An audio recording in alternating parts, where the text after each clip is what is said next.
let's talk about all the books that I read in January and February. Hi, my name is Sydney. I mostly read fantasy and romance, but occasionally read some other genres, and I'm trying really hard to do that this year. I just spent almost the entirety of January and February out traveling because it is my off season as a wedding photographer, and so it was just me and my trusty Kindle against the world.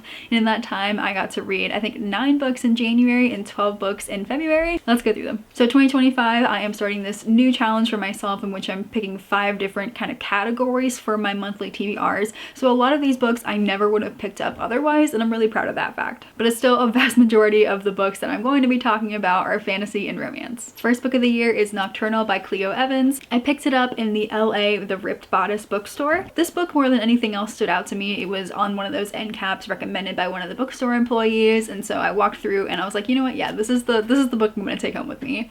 And this one was memorable in a lot of ways, and not all of them are good.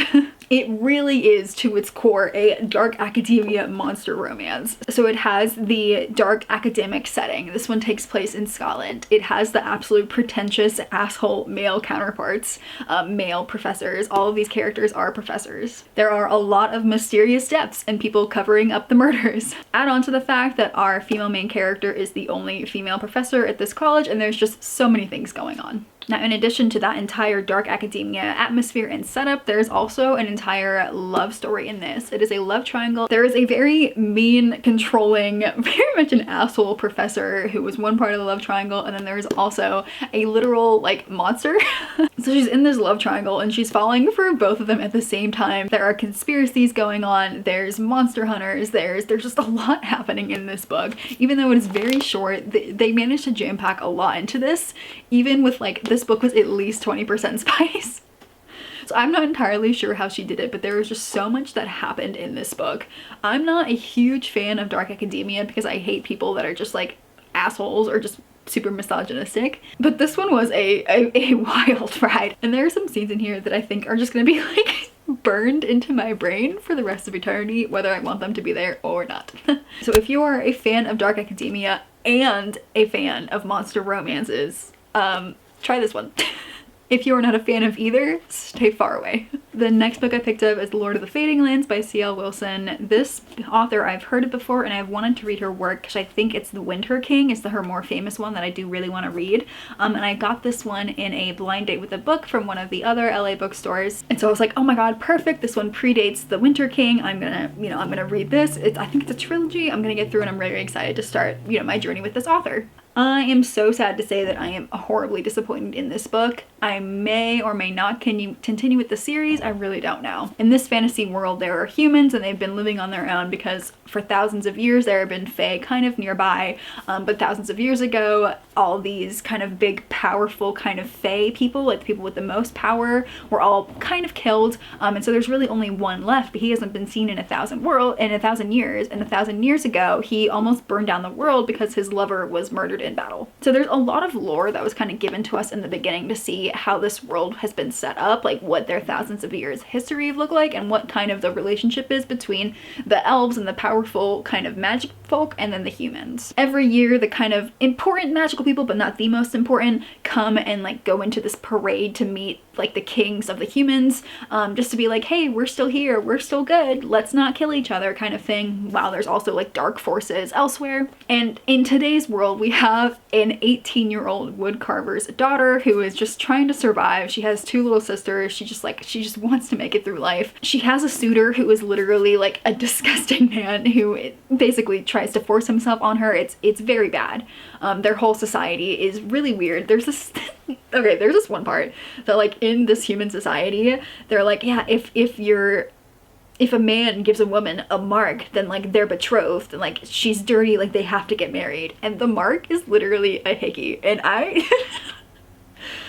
reading that gave me such an ick. It gave me such an ick. And of course, like our guy forces himself on her and gives her a hickey, and they're like, oh my god, like they're together now. It's disturbing in a lot of levels. But anyway, she has always liked the Fae, and she's always liked magic. She's always dreamed of it, even though it's like kind of frowned upon in the society. And so now 1,000 years have passed, and our main big baddie Fae guy is like, you know what, like something has awoken inside of me, I need to go with you on this parade. So he goes to the parade, and of course our 18-year-old woodcarver's daughter is in the crowd, and this multi-millennium old very powerful Fae guy is like, oh my god, my mate is in this crowd. Yeah, so the love story is between a fresh 18-year-old woman and a many thousands of year old Fae shifter, except his shifting form that's like super powerful is a gigantic black cat with wings called the Terrans, I think.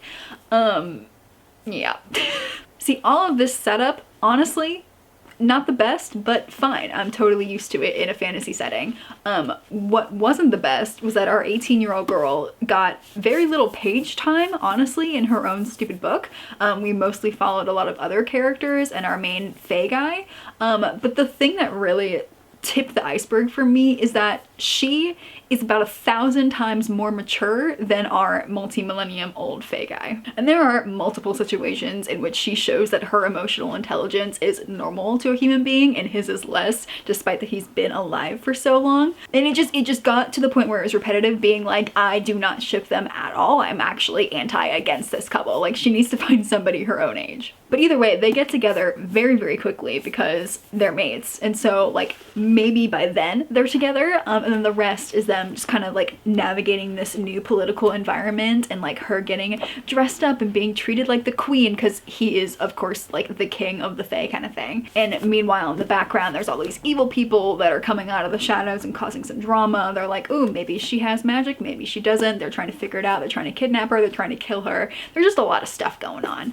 So I can see how this story will get bigger into a more fantasy kind of thing, but from like a romantasy point of view, absolutely not it. From like a fantasy point of view, this feels super outdated to me, feels a bit misogynistic, even though it's written by a woman. When was it published? 2007. Yeah, see, this reads like something in like the 80s or the 60s kind of thing. So a bit disappointed. I need a lot more time before I decide whether I want to continue the series or not. Next, I read Wyatt by Jessica Peterson, and her cowboy series has very quickly become my favorite cowboy series of all time. I am making my way through all of the cowboy recommendations. I've read all the Elsie Silver. I've read Done and Dusted. You know, I've read so many at this point, but Jessica Peterson's cowboy series has been my favorite by far, and I absolutely loved Wyatt so much. It is the second in the series. It's going to be 5 because of course there's 5 brothers.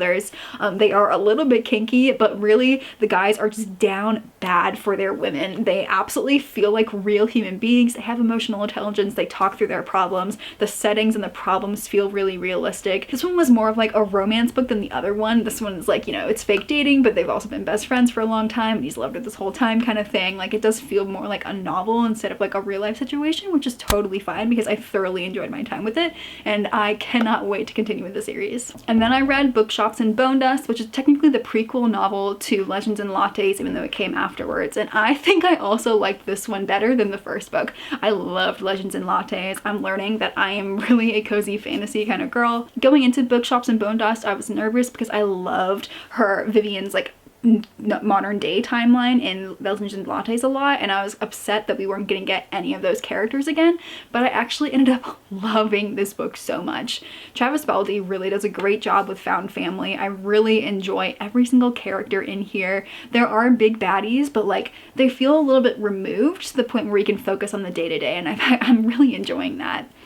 There are some really big messages towards especially the end of the book that just really resonated with me on a personal level. So like I was already loving the book, but then like our ending, because obviously she has to leave this found family to get to the one that she's at now, it hurt in all of the best ways, and like I already want to buy those books and keep them forever. For my birthday, my mom took me to Solvang, which is the most European we could get in California. It is a Dutch-inspired village, and I absolutely loved it. And of course, we went to the bookstore, and I got Loreland Bestiary. Hope Christofferson not only wrote the book, but did all the illustrations inside. And so it is written through the point of view of like these animals and these mythical beings exist today or did exist. And so you go through and they're separated by categories: above the clouds, beneath the waves, among the trees, across the plains, and atop the mountains. And within each category, on each page, there is going to be the illustration, what it is, some like fun little facts. Sometimes it has their eggs or, you know, something like another point of view of them.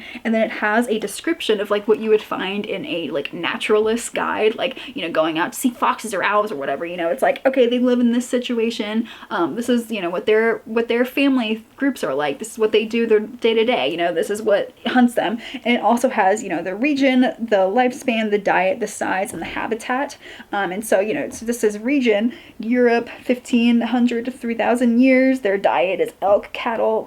You know, their size is 70 to 100 feet long. Their mountain habitat is this. So some of them are like, yes, these things are still around, but they're scared of humans. Some of them are like, yes, these were hunted into, you know, into extinction, and we don't know if they're still around or not. So it's written in a way of being like, no, these are real. And I just, oh my god, I loved it so much. So not only is just that point of view incredible, but there are animals and mythical beings in here that I have never heard of before. Like, there are so many different kinds of dragons, but more so what made me really, really happy is that it's not just Europe in here. Of course, Europe is going to be heavily represented because that is where the Western mythologies are kind of focused, but there are creatures from every continent and every pantheon from across the world. Maybe not every single one, but quite a lot, and I found that to be so fascinating. Some of these are quite familiar to me because I am a mythology nerd. I do love studying mythologies from across different cultures, but some of these I don't know if they're just so only well known in those regions, or if this author just found them because they were so infrequently mentioned. I don't know, but it really spurred on my love of mythologies. Some of the illustrations are quite creepy. I won't lie. Some of them are quite dark, but it just really gives it another level of realness to it. Like, they're not going to be fluffy unicorns and, you know, really pretty things. Like, no, if these creatures were real, they would be terrifying. I thoroughly enjoyed this book, and it is absolutely being added to my prized collection of mythology books. Next, I listened to The False Prince, which was honestly such a fun time, like way better of a book than I was expecting. A royal family has been murdered, and so one of the lords has taken it upon himself to go looking for orphan boys who match the description of the long-lost prince. Our main character is one of these orphan boys, and he is just trying to survive on the streets. The lord basically buys all 4 boys and takes them back to his country estate. But they very quickly realize that the stakes are very, very high, and if they mess up, then they will be murdered. This one was a YA book, and even though it is very easy to guess what's going to happen next, the way in which it happens had me literally, I listened to the whole thing, and then the next day I literally went back and re-listened to it again, skipping through the parts where hints had been dropped, but I didn't pick up on them. Or what happened more often is that I wanted to re-listen to scenes to really understand the emotional impact of the scenes when I knew what was happening, but I didn't realize how much of an emotional impact it had on the characters until we got to the end. It was done so well, and I thoroughly enjoyed this whole book, and I cannot wait to continue the series. The one and only complaint truly that I have this whole book is that I wish the boys were aged up more. Our main character is 14, but he is literally one of the smartest, most emotionally complicated, most emotionally like in tune, intellectually in tune mastermind of a character, one of the most that I've ever read, but he's 14, and that kind of took me out of it a little bit because there's no 14-year-old I know that could do what this character did. So in my head, I won't lie, I just like mentally had him as like 25. Like, I aged him up like a decade because I could not believe that this kid was 14. I guess the only other minor thing is that there were hints of a love triangle starting towards the end of this book, and I was like, no, they are literally 14. Like, no, please do not do this. So I'm a little afraid that the love triangle is going to play a bigger part into later books, but I'm definitely going to continue this series. It was so good. And then I listened to Moon Called. This was, I think, a really great opener into what I've heard is a very good series. It is basically a coyote shifter, and she's kind of thrown into werewolf politics. It started out way darker than I was expecting. There are some murders, there are some deaths, there are some coups, there are some revolutions in all this werewolf politics. There were a lot of characters, so I definitely had to really pay attention, but I think it's going to be a really fun series. I really enjoyed the buildup of this love triangle. I was really ready for it to kind of take a bigger part in later books, but it kind of like chopped off one leg at the end and like solidified one leg, and I was like, wait a second, where's the build-up? Like, you built up everything else so well, and now you're like giving, I don't know, that was kind of weird, but I'm definitely going to continue that series. And then I listened to Gwen and Art and Not in Love, and honestly, I am very disappointed in this book. I knew it wasn't a retelling. I knew it was more inspired by our princess is named Gwen, and she is betrothed to a guy named Arthur, but they very quickly realize that they are both gay, and also he's into her brother the prince because maybe he's gay and she is into this lady knight. And so I was all here for this story. I thought this was gonna be messy fun, like them kind of like trying to get together this whole time. But really what happened is that we spent the whole book of Gwen and Arthur kind of hating each other and just kind of fighting, and suddenly like the couples were very much into each other, and I was like, wait a minute, where was the buildup for this? And also, I don't ship any of you because I actually hate Gwen and Arthur both. I really liked the prince and the knight. They were awesome characters, but the other halves, I literally hated them. And so it was them fighting, and then suddenly they're together, and then the last like 20% suddenly, like nothing had happened this whole time, and suddenly there is a literal coup revolution, bloody revolution, and so there's all this plot right all at once, and I'm like, whoa, what the heck, what is going on? Like, this does not fit the vibe for the rest of the book. So overall, very jarring experience. I did not enjoy it, and I don't ship any of the couples. And then the last book of January, I reread Throne of Glass. My cousin is reading the series for the first time, and I wanted to make sure that I, was going to be along with the journey for her, and I could talk about specific details that I've forgotten before. She's trying to read the whole Maas verse before an event that we're both going to in August, which means then I'm going to reread the whole Maas verse before August. Good luck to both of us. And then while I was at her house in Colorado, she had bought Under Lock and Key at the airport and hadn't finished it. Her mom had started it but wasn't really getting into it, and so I was like, oh, this sounds like right up my alley, let me read it. And I read it in literally like a day and a half. At the time, I was kicking and giggling my feet. Our main girlie has lost her whole family, and so now she's gone back to Scotland to try to reconnect with her recently deceased father's family, but doesn't really get a warm welcome. And so she's there just trying to cling to whatever family she has left. And meanwhile, of course, there's a grumpy farmhand who does not want anything to do with her. And they spend the first, like, maybe 30% of the book being like, oh, I hate this person. Like, they're just so rude. And then, like, 30% goes by, and they're like, actually, I think I was being really rude because I was told to stay away from you. Like, our families are feuding, and I was told to stay away from you, and I think that just kind of manifested in how like hot they think they are. Like, the attraction is there immediately, and they're like, I think I was really pushing you away because I was just really attracted to you, and I was trying to make up for that.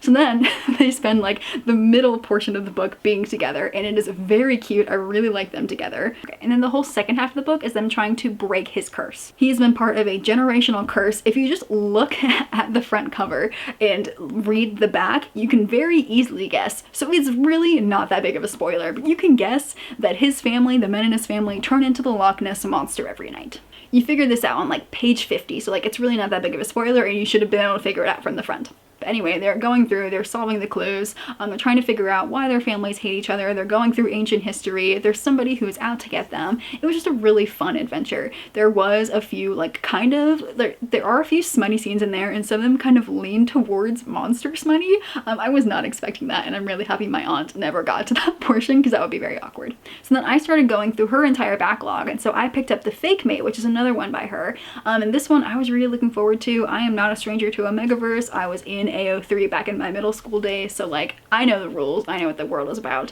This one, it is two, I don't know if they're two doctors, but either way they both work at this hospital together, and they're both very important. Him more so than her, of course. She's of course an Omega, and she needs a fake date to get her grandmother off her back. In this world, we don't really know what Omegas are like, we just know that they're very rare. And then he needs a fake mate because he is an alpha and he's been hiding it this whole time, but somebody outed him, and so now the medical board is like, you're a danger because you're not mated. Whatever this means, we don't really know. And so they end up fake dating together. This one had high hopes. I do love fake dating. I do read a lot of it. I know about Omegaverse. I was in it. I was ready for it. But they spend like maybe 20% of the book getting to know each other, and I'm liking the buildup. I really like them together as characters. And they even talk about it earlier on, being like, yeah, her heat is like months away. Then around like the 25% mark, maybe the 50% mark, her she goes into an early induced heat, I guess because they've been together, and basically the rest of the book is all smut. They are not getting to know each other at all. They are not fighting their problems together as they should. There's a lot of miscommunication, a lot of really stupid mistakes for people that should be highly intelligent, and I hated them the rest. The first bit I was like, this could be another 4 or 5 star, and then by the end I ended up with much a lower rating. Now unfortunately with these 2 books, there are problems with both of them, and then there are problems with the author. For Under Lock and Key, a lot of Scottish people are actually very upset because in their lore, in their world, Nessie is a female. She is a monster. It's a she that is just like very well known to Scottish people, and so they're kind of upset that in their generational curse it's all men of the line, and they're like, no, Nessie's a girl, like what is this? And then for the fake mate, people are upset because she never actually explains the rules of Omegaverse. She doesn't go into what an Omega is, what an Alpha is, why everyone else is like not like them, like what's happening. She doesn't explain the heat or nodding or literally anything that's really important into Omegaverse, especially when you're like actively using these terms and like their consequences. And so for people like me who have read Omegaverse before, I already knew. But if somebody picked this up, had no idea, and they went into this, there are a lot of views being like, what the literal fuck is this? Like, because they don't know, it wasn't explained, and it's not super clear on the front or the back. People who know the signs know the signs. So it's already not a good introduction, but it also just wasn't a good Omegaverse book because she just skipped over like the plot wise and just went right into like the Omega smut, and it wasn't the book that I wanted. And it wasn't good, and it wasn't the right book. It was the same scene over and over and over again. So I was really disappointed by this second book. And so I was looking into her other books, I was reading reviews, I was looking at TikToks for it, and I realized that I actually have heard of Lana Ferguson. I just had completely forgotten her name at that point because it had been months, if not years. But she, a while back, had been completely kicked out, completely excommunicated from the Raylo community because of her very racist fanfics. People kind of found out that she was publishing these books, and now looking into the books, I'm like, oh, actually, yeah, I get that vibe. So I will no longer be continuing with any Lana Ferguson books.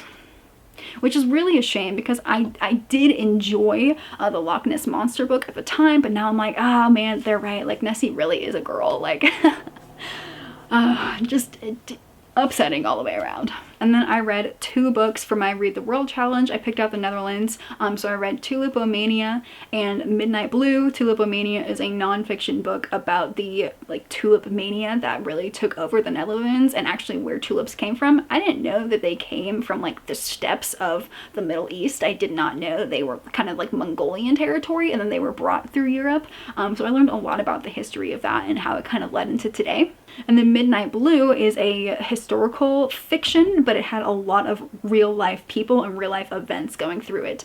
So I learned quite a lot about the kind of golden age of the Dutch and kind of the pottery surge of Delft Blue, that whole kind of region of history. There was a lot of like, it talked about plague, it talked about like a really deadly explosion that happened, it talked a lot, there was a lot of historical things that happened and a lot of real people that our main character met. It was a dark story because of all these things, but I learned so much. Midnight Blue was translated, so I have to say that she is Dutch, like it was originally written in her home language. So I'm not entirely sure if the translation was just weird or if it was her style of writing, but it was kind of hard to get through because the sentences were just very simple. Going through, like they fell off. Things were happening very fast, but like on like a sentence level, I can't say that this book was well written. You really just have to be there for the content. Then I checked off my first 25 and 25 book, my priority TBR. I read A Mysterious Affair at Styles by Agatha Christie. This is her very first mystery book published. It is the very first in the Hercule Poirot mystery series. I'm really excited to start reading my way through all of her work. It's going to take me years, I know it. This book was very short. It was like 100 and some pages. I was able to read it in like just a few days. I think I've learned my lessons now in hers. I know, having seen some of her movies and I've read some of her other work in the past, but I know that her storylines are very convoluted. There's a lot going on. There's a lot of characters. Like I don't think I'm ever going to be able to guess the real culprit in any of her stories. So I think going forward, I'm going to have to keep a list of the characters and who they are and like what they're doing. I think I'm gonna have to literally take notes because going through the book, I was so confused because not only are there a lot of characters and like she's actively trying to confuse you, but there's also like they're being addressed in different ways. Like somebody will call somebody by their first name and then like a miss this and then like a this person's sister sister kind of thing. Like,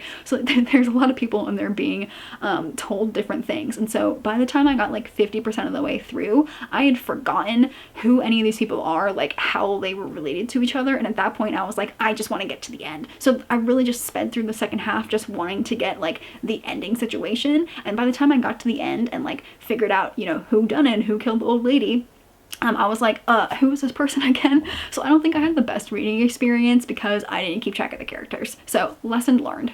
But this one is the classic old matriarch is surrounded by all of her friends and family, and she is found dead, and so now all the friends and family are suspects. Then I listened to The Three Mothers. This is a story about the mothers of three of the biggest civil rights activists of our time. I think it was really well written, and the author did a really great job of including her own lived experiences as a black mother with a black son in modern day time, and connecting it to how each of these three black mothers grew up, what their communities were like, what they created their own home lives to be like, and how that then created these activists. It was a pretty quick read, and I learned quite a lot.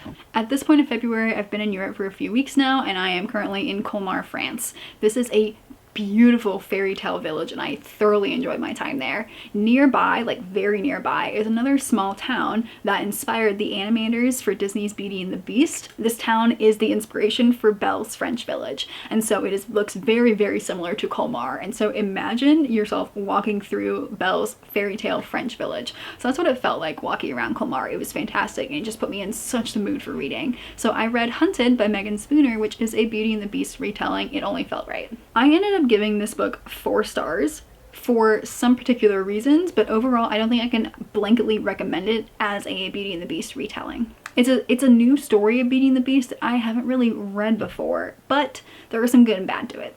Our main girl has 2 older sisters, and all she wants to do is just be with her father and go out into the woods and hunt. Her father used to be the best hunter in the village, but he gave it up for his wife, who has since died. He's now a merchant, but in a very tragic event, he has lost their entire family fortune, and they have to move the family to his old hunting cabin. The father goes back to hunting and soon is lost in the woods, and our main girl is like, I have to go find him. Along this way, they all have suitors of their own. She even has her own suitor, but she's like, no, I don't really feel like being somebody's wife is for me. And so she kind of runs away from them all and goes into the winter forest to try to find her father. Now, something that's a little different and happens pretty early on in the book, so it's not much of a spoiler, but she goes into the forest and she finds the remains of her father, and she's like, oh no, I have to now hunt the thing that killed my father. And so of course Beast shows up and he kidnaps her. This is a much darker retelling of Beauty and the Beast, because he kidnaps her and locks her in his dungeon for weeks, if not months. Like a very long time. He, you know, gives her light when she asks for it, and eventually gives her a blanket when she asks for it, but like she is a like real prisoner. In Disney version, that portion is like an hour in their time. For no, this is like months. Bad. It takes literally months, but eventually they kind of build up a begrudging friendship as he is teaching her how to hunt, because he wants to break his curse. And so they are kind of in it together to break his curse. Like, she figures it out, I wouldn't say quickly, but quicker than Belle. So they spend a good portion of this book together. But she the whole time is like, I hate him, I want to kill him, like maybe I will break his curse, but then I'm gonna kill him anyway. And he's, you know, just like, he wants to die. There's a lot of trigger warnings in this. It mentions that he cannot die because he has tried. So when I say this book is dark, like, I mean it's dark. There are 2 main things about this particular retelling that I did not enjoy. Yes, it's dark, I don't mind that, like that's not one of them. One of them was the fact that although this felt like a fairy tale, it felt descriptive, it wasn't. I'm a very visual reader, a very visual writer. Like, if you tell me, like, describe something, I can see it in my brain, I see it in front of me. But for this book, for the life of me, I could not see anything. I didn't know what any of them looked like, what the landscape looked like, what the castle looked like, what the beast looked like. Towards the end, when I was reading the acknowledgements, apparently it was supposed to be like medieval Russia. I didn't get that at all. So as a very like descriptive visual reader and writer, like this really frustrated me because I had no idea what anyone or anything looked like. And then secondly, from like a plot perspective, yes, they had this whole build up, and eventually, as in Beauty and the Beast, he lets her go so that she can come back to him. The difference between letting him go and getting back together, like I saw no romantic buildup whatsoever. Like their relationship really wasn't built up at all. It was like a strictly business kind of situation. And at the end, of course, like Beauty and the Beast, they get together and I'm like, wait. Like there was no build up to this whatsoever. But I'm kind of torn because if there had been build up, I think it would have kind of clashed with the darkness of this tale. So I really don't know how she could have changed it to kind of bridge that gap. Because I think if she had made it a little bit too fluffy, made it a little bit too romantic, like the book would not have worked at all because these dark undertones would not have worked together.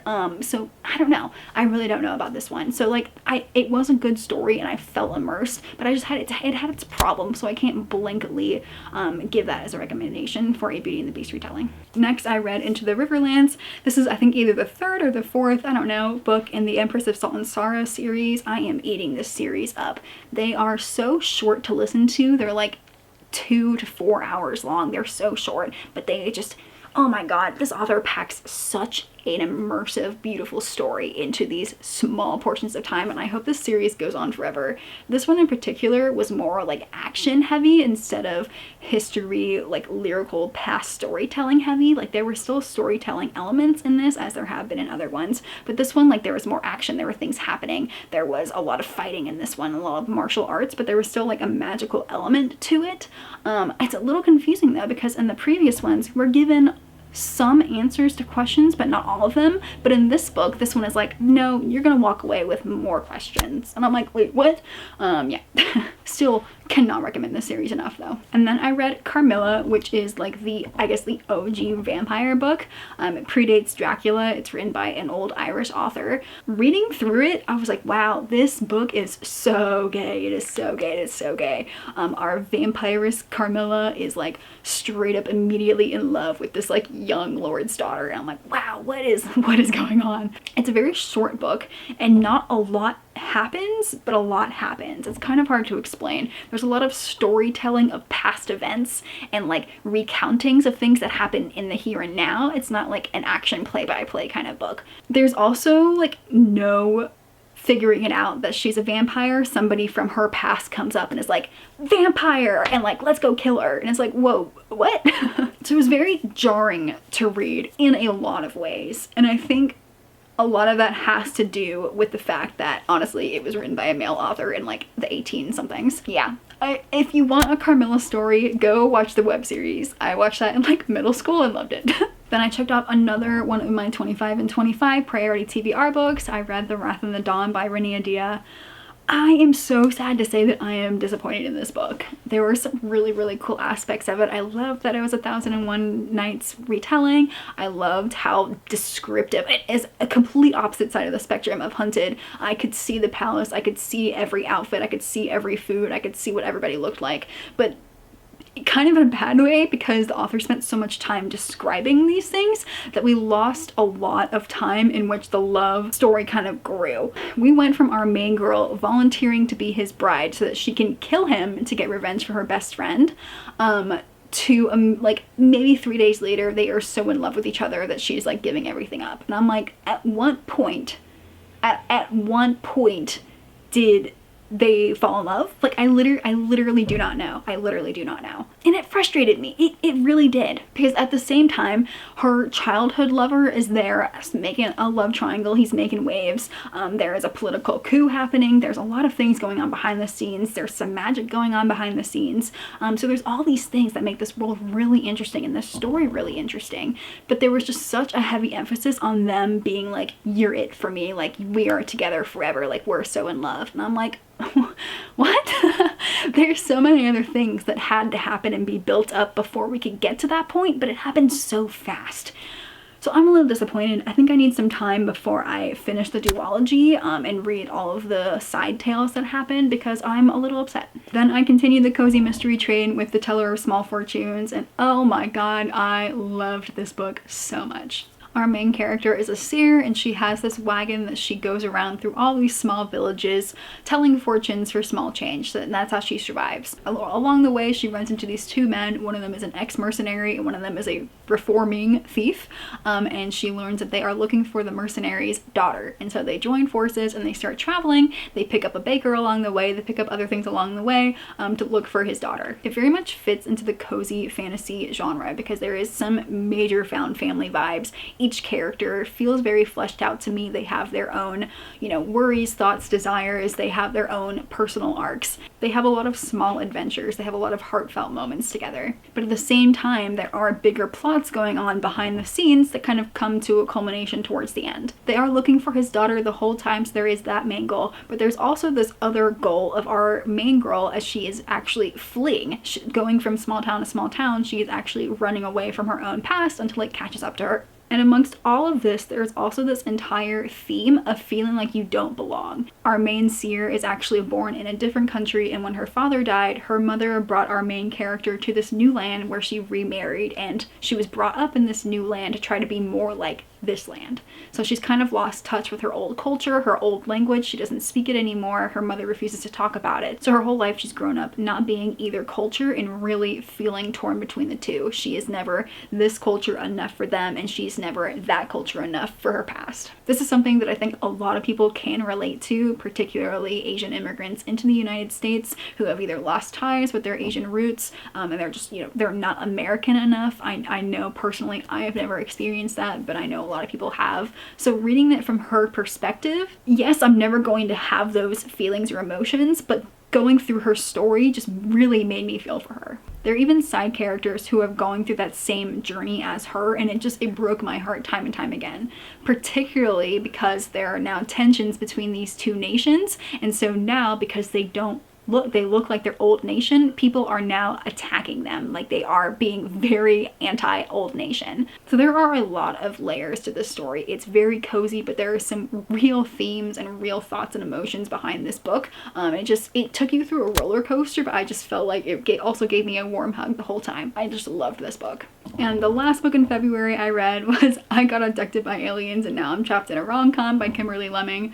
I love her other series. She is very well known for these absurdly long book titles with just like absolute crazy mayhem, monster smut kind of fantasy romance books. It's very hard to explain. They are laugh out loud, they are chaotic, they are all over the place, but they are such good times. There is a lot of like death and mayhem and kind of some darker themes in these books, but you're laughing along the whole time and you are rooting for these main characters so hard. This book in particular was such a time. I read it in 24 hours. Our main girl is out in the Serengeti. She is studying these meerkats and she is trying to become like a wildlife biologist. She has pressures from her family, they're not holding up for it, so she's out there, she's already having a time, and she kind of turns around and notices that she is about to be attacked by a lion. Right as like, and I'm so serious, right as the lion has like chomped onto her jugular, like she is like a millisecond away from death, she and the lion both get laser beamed up by these aliens.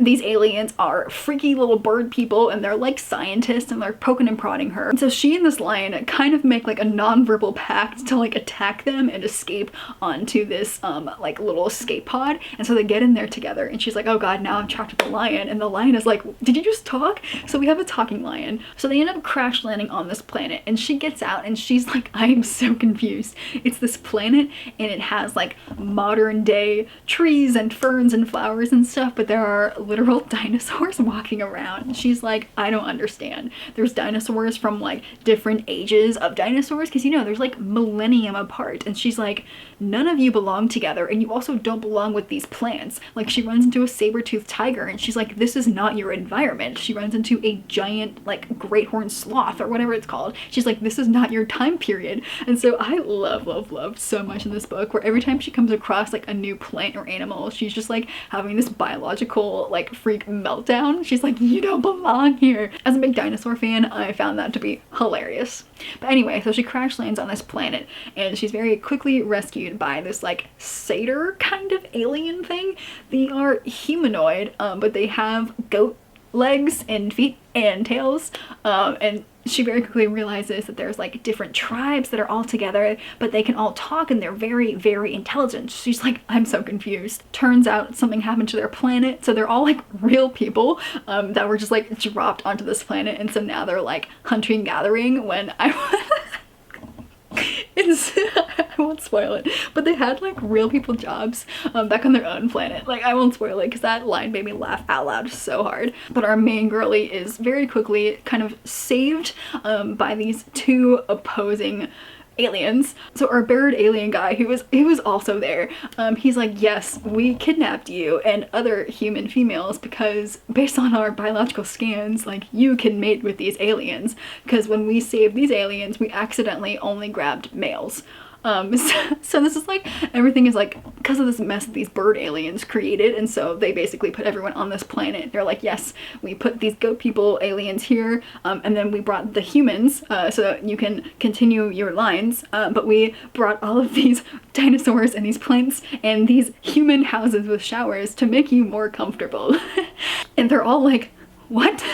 And so the whole rest of the book is literally our main girly and these two aliens becoming a triad, like a true triad. I love them. And traveling to the bird guy's like home office so that they can punch the main bird guy in the face for revenge. Like that is the entire thing. There is mayhem, there is madness, there are a lot of really good smut scenes. There's a lot of laugh out loud moments and a lot of, oh my god, what moments? Like, I'm telling you, this book is like this big, but so much in it happens, and I laughed out loud so much. This is the first and hopefully a very long series. I am so in it. There is exactly one part in this book that I did not enjoy, and is definitely a trigger moment, but the bird alien basically shoots them all with like an aphrodisiac to get their initially get it on moments. It was very obvious that they were going to head that way anyway, so they really did not need that kind of stimulant. So I wish that had not been included, because it really kind of makes the consent very dubious, and I did not enjoy that. But seriously, other than that one dubious thing, everything else about this book was just fun and mayhem, and seriously not for the weak. You really, I don't think this is gonna be your intro to alien romance or anything like this, because it's not my intro. I had a great time. She really went all freaking out for these books. I mean, honestly, she went kind of out for her other series, the Mean Mishap series, but this one is just cementing her as like such a fun author for me. And then as I was reading that book, I was actually on my way back to the States, and so now it is March. I am officially back in my apartment. I have all of my books around me. I am flying through my physical TBR. I think March and April and all of spring is going to be a really good reading season for me. Let me know if you're going to pick any of these books off of the books that I read onto your new TBR. Hopefully I added a few things and maybe like crossed out a few things for you. I really read so diversely January and February. I don't know, I was all over the place. It made for an interesting 2 months out, and hopefully it will continue. But thank you so much for watching, and I will see you in the next one.